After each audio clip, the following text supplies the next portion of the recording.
Hi, I am going to begin my presentation. I'm Jessica Urenko, and my population at risk I'm going to be focusing on is going to be middle childhood immigrant children. Rationale and background. Why am I interested in this topic?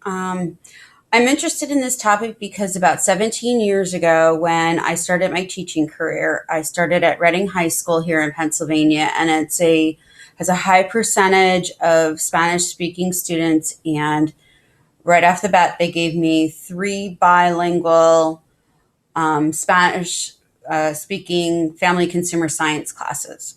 And my first reaction was, well, I don't even really speak Spanish. I only speak it a little bit. And they said, well, neither do we. So do the best that you can and, just go for it. So I did. And I ended up learning so much from those students. I love listening to their stories.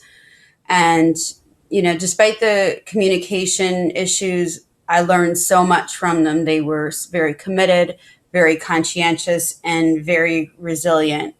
So I've always had an interest since I started my career in working with those students because I recognize the need for the support, and I see the connection between once they're able to really embrace and become fluent in the language, they are able to be successful in school, and education provides them the background for success in life.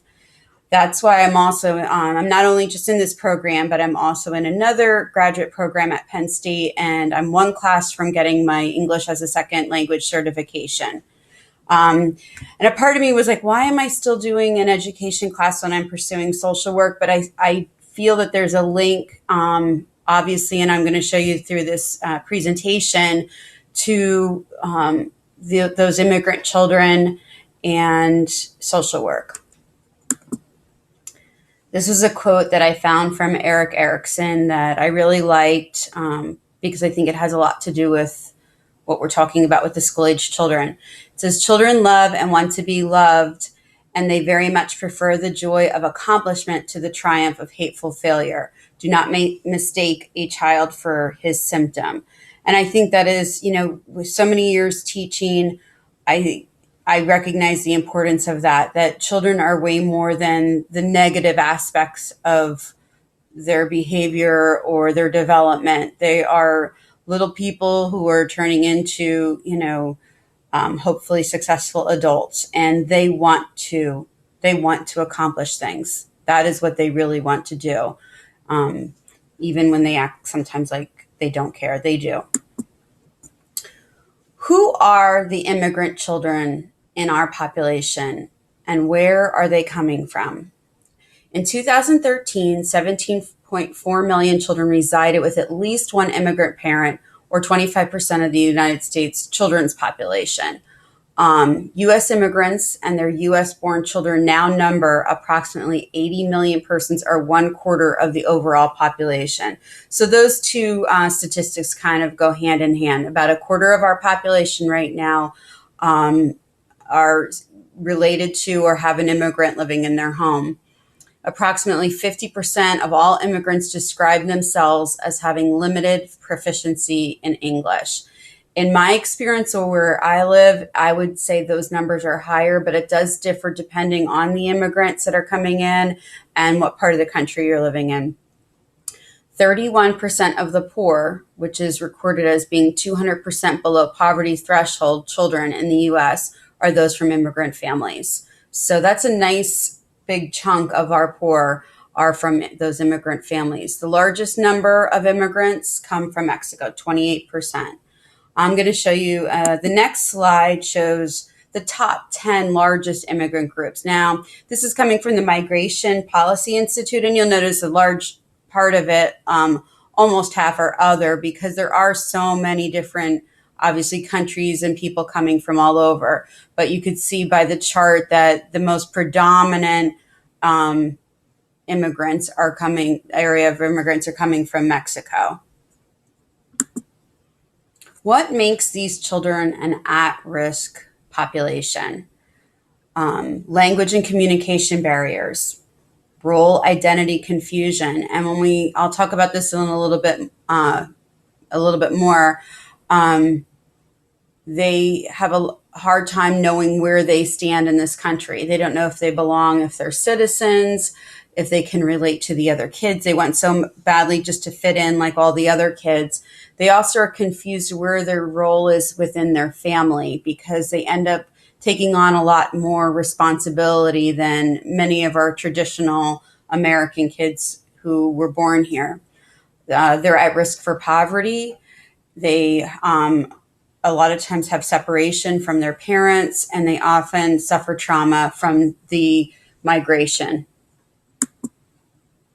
Children as interpreters.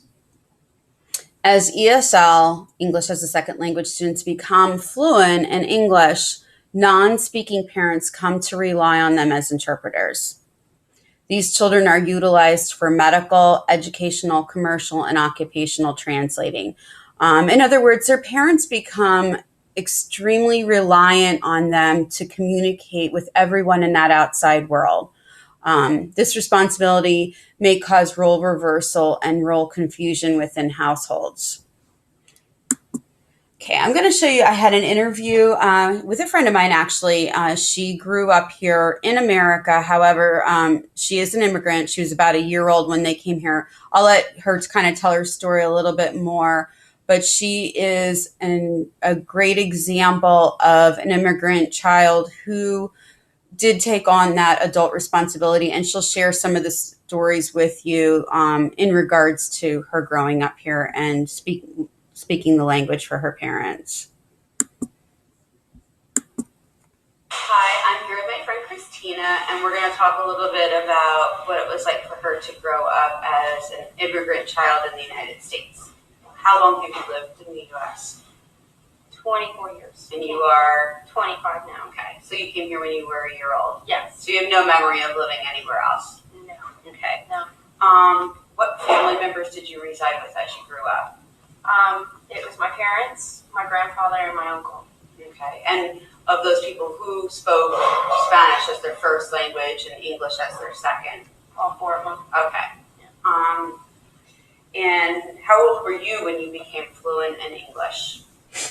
Since I was little, I learned Spanish originally, but then as I went to pre-K, I learned English and Spanish both at the same time. Do you remember any of the challenges of learning English back then? You don't remember feeling frustrated or anything? It just kind of happened easily for you? Yeah. Okay. Which language is predominantly spoken in your home now with your family? Well, tell me, who do you live with now? Well, I live with my fiance and my two kids, and in our house we speak English. But in my mother's house, we predominantly speak Spanish. Okay, so your mom still speaks Spanish. Mm-hmm. Okay.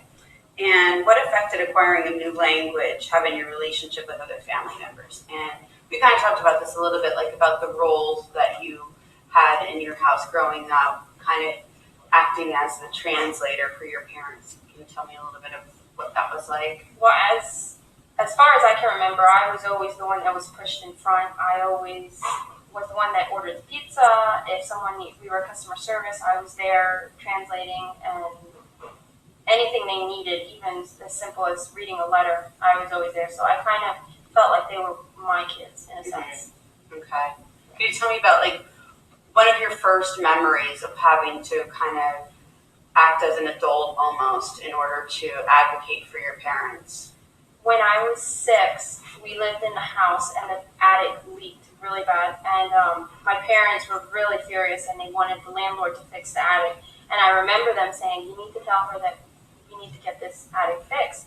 And they were standing behind me, but the landlord, she was this older woman, and she's really angry. And she's like, I can't, and it kind of became tense. But I think I can remember as far as when I was 6, I was in the middle of this argument, explaining to her, and almost feeling the frustration that they felt. That your parents were feeling. It's like I translated the frustration that, we need this attic fixed. It's like leaking. We're not going to pay you rent if you don't fix it. And then we ended up getting a whole new remodeled attic, which was cool. But it was kind of, that's when I remember you felt responsible. I can handle more than I should. A typical 6-year-old would not have to argue with the landlord and advocate for their